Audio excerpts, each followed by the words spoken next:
Hello, boys and girls. I am back with our second book this week. This book is called Pie in the Sky, and it is by Lois Ellert. This book goes along with our essential question this week, which is, how do people get food from plants? So this book, as you can see just by the cover and the illustrations, is a little bit different than our previous book, Bread Comes to Life.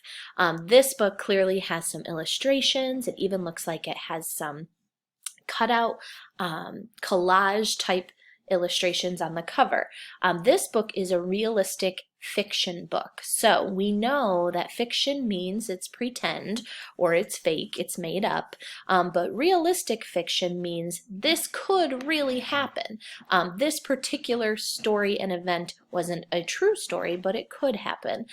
So we are going to read the story Pie in the Sky, and then at the end we can talk a little bit about how did these birds or this story get food that comes from plants.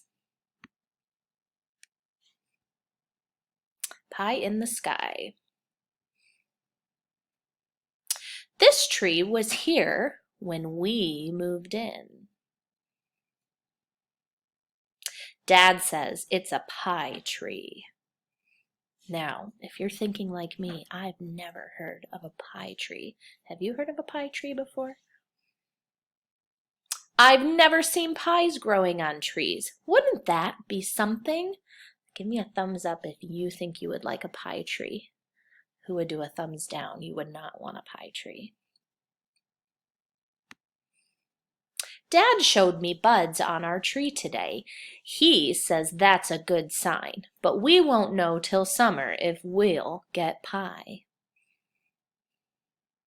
Winter's finally over. Sweet spring is here at last. Buds we saw last fall are bursting into bloom. So we can see some of the flowers blooming. We can see some eggs and some butterflies. But now a damp wind is blowing and all the flower petals are falling down like rain.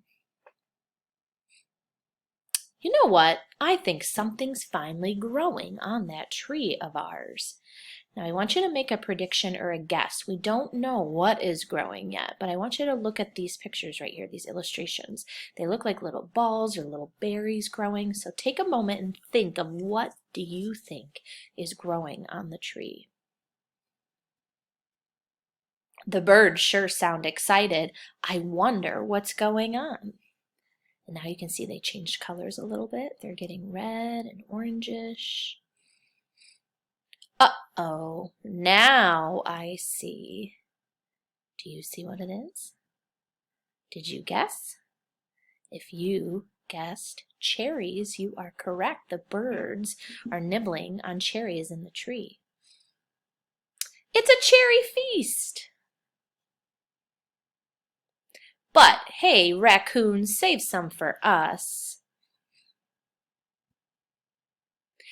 At last, Dad says it's time for us to pick cherries.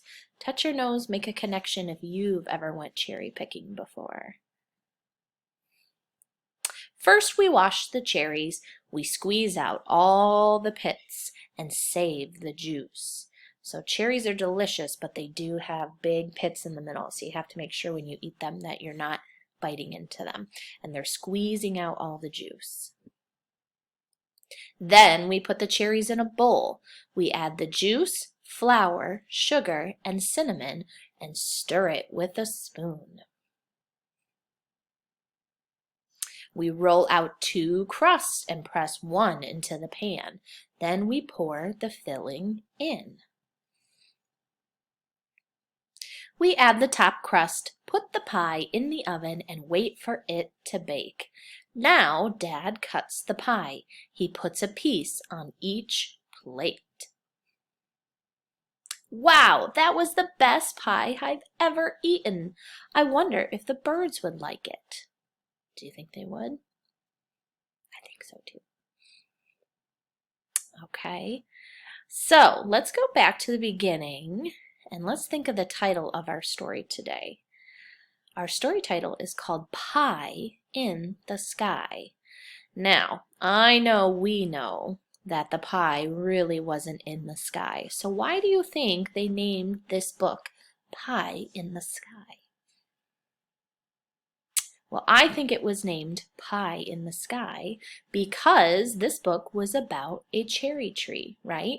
A cherry tree. So a cherry tree grows, it grows up into the sky. The cherries grow on the edge of the tree or on the branches of the tree, and then we pick those cherries and do exactly what they did in the story, and we can create our own pie. So back in the beginning when I asked, or when Dad said it's a pie tree, did you believe him? Did you think actual pies would grow in the tree? Or did you kind of know, no, I don't think that's right. I think something is going to grow on that tree. So instead of cherries in the story, could we have talked about apples? Sure, it could have had an apple tree or apple pie. A pear tree, you could have had a pear pie. All kinds of different types of pies. So this was another example of how you can grow fruit. So they had a cherry tree. They made sure the cherries were ripe. They were ready to be picked. They washed them, they cleaned them, they prepped them, and they mixed it up. Kind of like with the bread book, they mixed it with other ingredients to turn it into something else. Luckily for the dad and the kid in this story, they got to have a cherry pie when it was over. All right, that looks delicious too, huh? All right, boys and girls, thank you for listening. I will be back soon. Bye-bye.